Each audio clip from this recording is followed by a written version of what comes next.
I left my 3-month-old son with my mother-in-law for caregiving, but unfortunately, when I returned home, I found my son crying uncontrollably. In a moment of frustration, my mother-in-law hit the baby on the head, trying to calm him down. Suddenly, my son became unconscious. My husband witnessed this drama and took no action. I rushed to the hospital to save my son's life. The doctor delivered the shocking news that my son was. I was in disbelief and called the police. What happened next was totally horrific. My name is Jessica, and I'm a 38-year-old mother to my 11-year-old son, Jake. We live in Austin, Texas, and life has become a lot more peaceful for us now. But when I look back over the past decade, I realize just how turbulent things were, especially during my marriage to Mark. I want to share my story because it's important to understand how personal boundaries can shape our lives and protect those we love. Mark and I met when I was 25, and he was 27. I had just started my career at a tech firm while he worked as a real estate agent. We clicked right away, and I was drawn to his charm and ambition. I remember feeling excited about our future together. When he proposed, I couldn't believe my luck. He assured me that we would have a beautiful life together, free from the complications of living with family.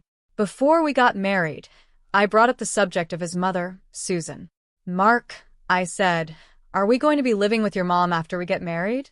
Mark smiled and shook his head. "No way. She loves her independence. Besides, I know how to set boundaries," he promised, and I believed him. Susan had been living alone since her husband passed away, but she seemed like a nice enough person. I thought everything would be fine. However, shortly after our wedding, things started to change. What began as seemingly harmless visits, like bringing over a homemade lasagna or some cookies, soon turned into something much more intrusive. It was just 1 month into our marriage when I first noticed it. One afternoon, Mark and I were enjoying a quiet day at home when the doorbell rang. Who could that be? I wondered aloud.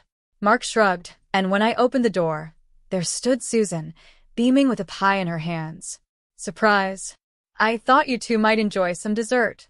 "Oh, that's really sweet, Susan," I said, forcing a smile as I took the pie from her.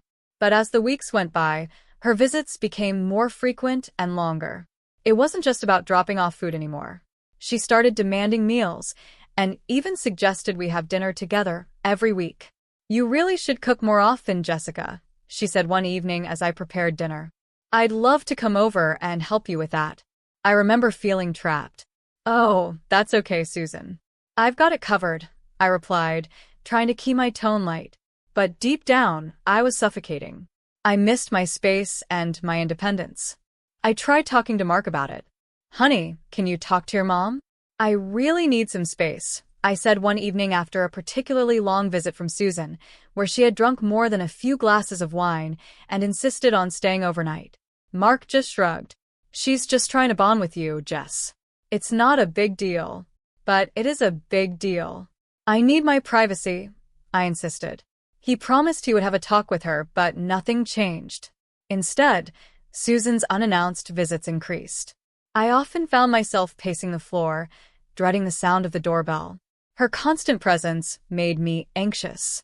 I would be in the middle of a project for work or trying to spend quality time with Mark, and there she would be, barging in with her loud voice and overwhelming energy. The real turning point came when I discovered I was pregnant. I remember the day clearly.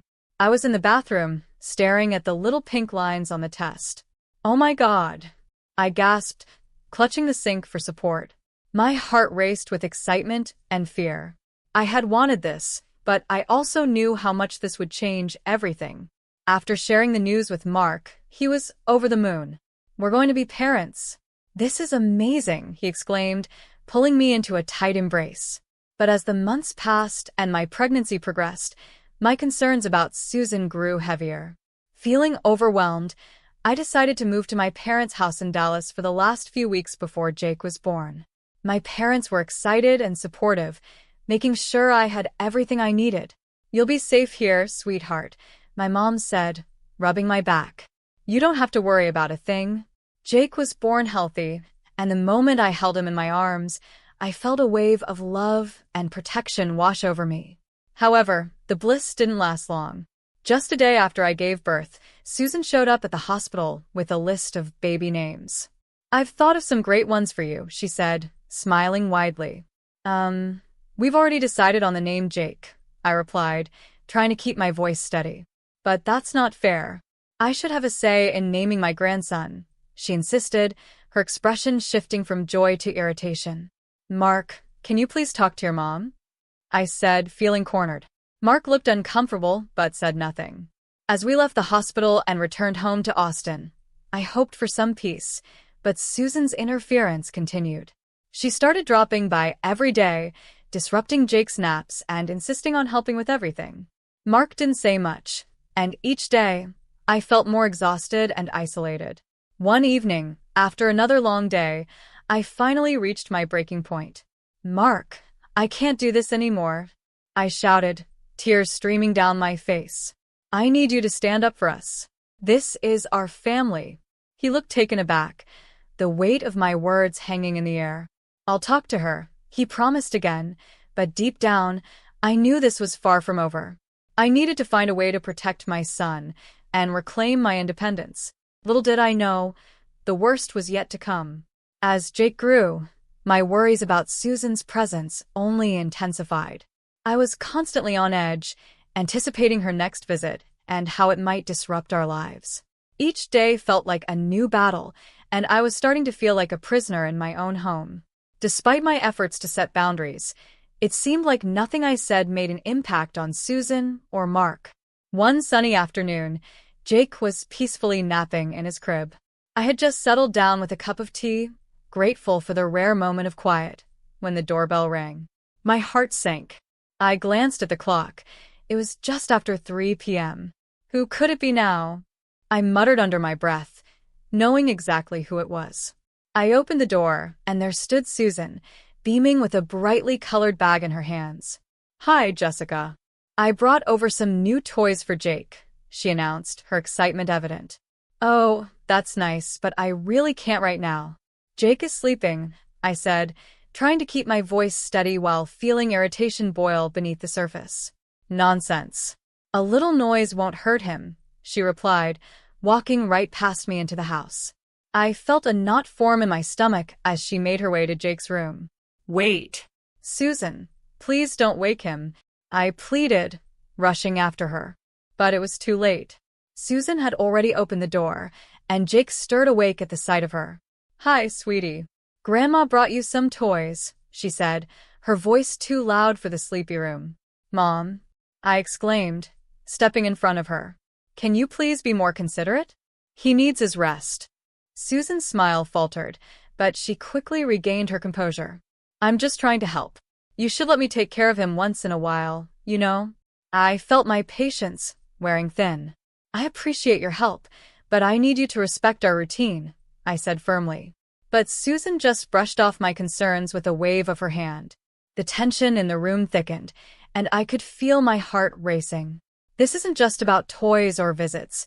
It's about boundaries," I said, my voice shaking. "You can't just come over whenever you want. I'm the mother here." That evening, I tried to talk to Mark about what had happened, but he seemed distant, as if he didn't want to acknowledge the problem. "She means well, Jess. "You just need to be nicer to her," he said, avoiding eye contact. "Nicer?" I echoed incredulously. "She's not respecting my boundaries. I'm trying to protect our son." Mark sighed, running his hands through his hair. "I'll talk to her again, but you have to be patient." That talk never happened. Days turned into weeks, and the cycle of Susan's intrusions continued. I felt increasingly isolated, and my anxiety grew. I was in a constant state of stress, feeling like I had to be on guard at all times. Mark didn't understand the impact Susan was having on our lives. I felt like I was losing control. One fateful day, everything came to a head. I had left Jake in the care of Mark and Susan for a few hours while I went to run some errands. As I returned home, I could hear Jake crying loudly from outside. My heart raced as I opened the door. "Why is he crying?" I shouted, rushing into the house. I found Susan in the living room, looking flustered, while Mark sat on the couch, seemingly unconcerned. I tried to soothe him, but nothing worked. Susan said, her voice rising. He just wouldn't stop crying. Where were you? I asked Mark, panic seeping into my voice. He's fine. I just stepped out for a second, Mark replied defensively. I rushed to Jake's room and saw my son crying in his crib, his face red and tear-streaked. Oh, baby. I scooped him up into my arms, feeling his tiny body tremble against me. What happened? Susan shrugged, but I could see her frustration growing. He was just being fussy. It happens, she said dismissively. But I felt something darker brewing inside me. I put Jake back down, and as he continued to cry, I caught sight of Susan's face. In a moment of anger and desperation, she suddenly hit him on the head, trying to get him to quiet down. Stop. What are you doing? I screamed, horrified. My heart sank as Jake's cries intensified. I rushed him to the hospital, cradling him tightly. The doctor's words later echoed in my mind like a haunting refrain, shaken baby syndrome. I felt my world shatter. How could this happen? As I stood in the sterile hospital room, watching the doctors examine my son, I realized Susan had crossed a line that could never be undone. The police were called in to investigate.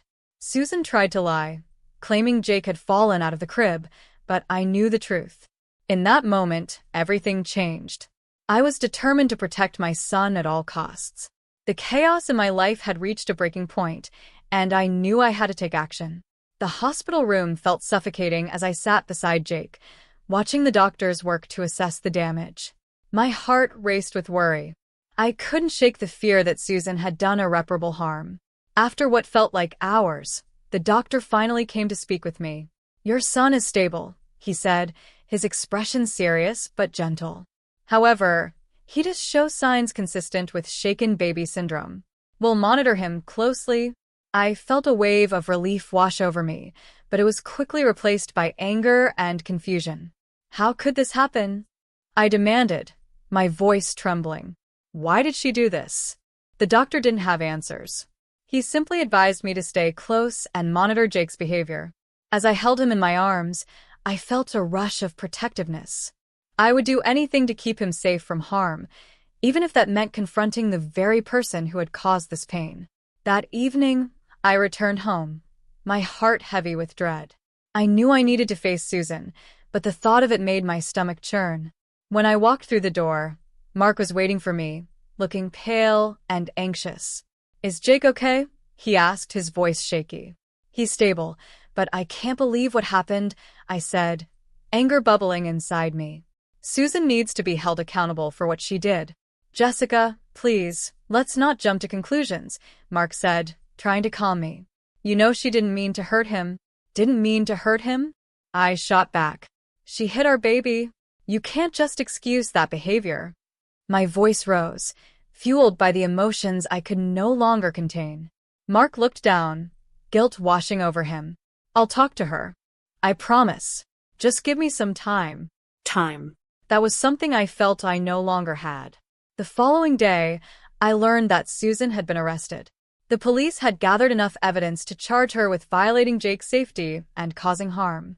My emotions were a whirlwind, relief, anger, confusion, all battling for dominance. As the days went on, the reality of the situation set in. I had to make decisions that would affect our lives forever. I met with a lawyer to discuss my options regarding custody and protection for Jake. You need to document everything, the lawyer advised. Your main priority must be Jake's safety. I nodded, feeling a sense of empowerment amidst the chaos. It was time for me to stand up and assert my independence. I needed to protect my son, no matter what it took. I returned home, determined to confront Mark about what was happening. I want a divorce, I stated bluntly, my heart pounding. What? Jessica, wait, he started, but I cut him off. No. You stood by while your mother hurt our son. You didn't protect us. My voice was steady, filled with a conviction I had never felt before. Mark's face fell, a mix of shock and despair. I didn't know it would come to this. I thought I could handle it. Well, you didn't. I shouted. You need to choose, Mark. It's either me and Jake, or your mother. In that moment, I realized the stakes were higher than I had ever imagined. I could no longer afford to be silent or complacent. I was taking control of my life, even if it meant facing difficult truths. As the weeks unfolded, the court proceedings began. Susan showed little remorse, insisting it was an accident. But the evidence spoke for itself. I felt a surge of strength as I recounted the events in front of the judge, my voice firm and unwavering. "This isn't just about me," I declared, my heart racing. "It's about my son and ensuring he's safe from harm. I refuse to let anyone, especially family, jeopardize his well-being." The judge listened intently, and I could see the concern in his eyes. As the proceedings continued, I could feel the weight of the world shifting off my shoulders. I was finally standing up for myself and Jake, and it felt liberating. With Susan charged and the court case unfolding, I knew I was on the right path. I was ready to reclaim my independence and create a stable, loving environment for Jake, free from the chaos and toxicity that had engulfed our lives for far too long. But I also understood that the journey ahead would be difficult, filled with challenges I had to face alone. The court hearings dragged on, but with each passing day, I felt more empowered. I was no longer the quiet, submissive daughter-in-law. I was a mother fiercely protecting her child. Each time I stepped into that courtroom, I reminded myself of why I was fighting. Jake's safety and well-being were my top priorities, and I wouldn't let anyone jeopardize that again. After several tense weeks, the judge finally made his ruling. Susan was found guilty of child endangerment and was ordered to attend parenting classes and undergo therapy. I felt a strange mix of relief and anger. Yes, she was held accountable, but the reality was that she would still be part of Mark's life, and therefore, part of Jake's life too. After the hearing, I confronted Mark outside the courtroom. "What now?" I asked, my voice firm. "Are you going to keep allowing her in our lives?" Mark looked defeated. I don't know, Jess. "I still care about my mom. But I love you and Jake too. I just thought she would change." "Change how?" I shot back. "She hasn't changed. She hit our son. I can't live in a world where she can show up whenever she pleases. It's too risky." "Maybe we can work on boundaries together," Mark suggested tentatively.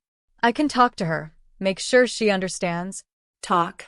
"It's not just about talking anymore, Mark. We need real boundaries." I could see the conflict in his eyes, but I knew that this was a crucial moment. "I need you to choose, Mark. This is our family now. If you want to be in Jake's life, you need to put him first." Mark nodded slowly, the weight of my words settling in. "I'll talk to her, I promise. I want to do better."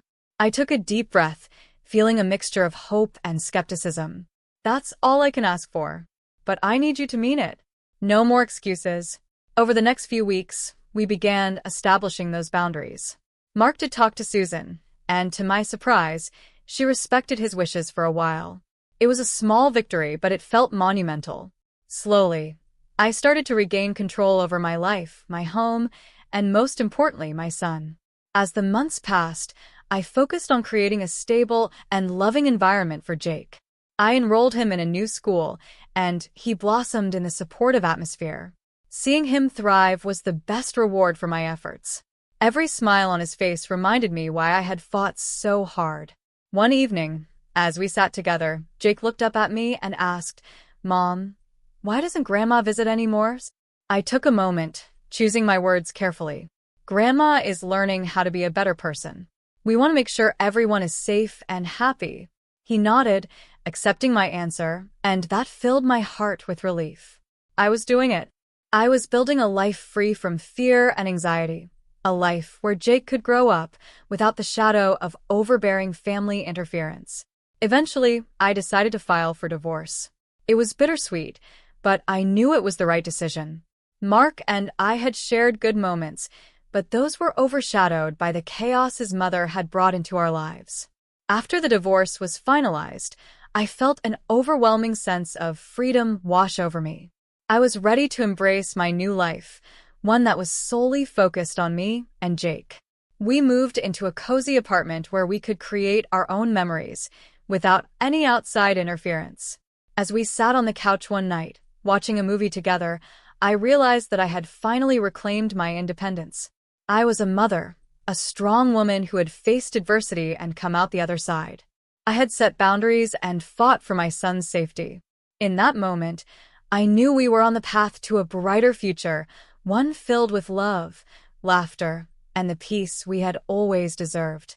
Life wasn't perfect, but it was ours, and I was ready to embrace every moment.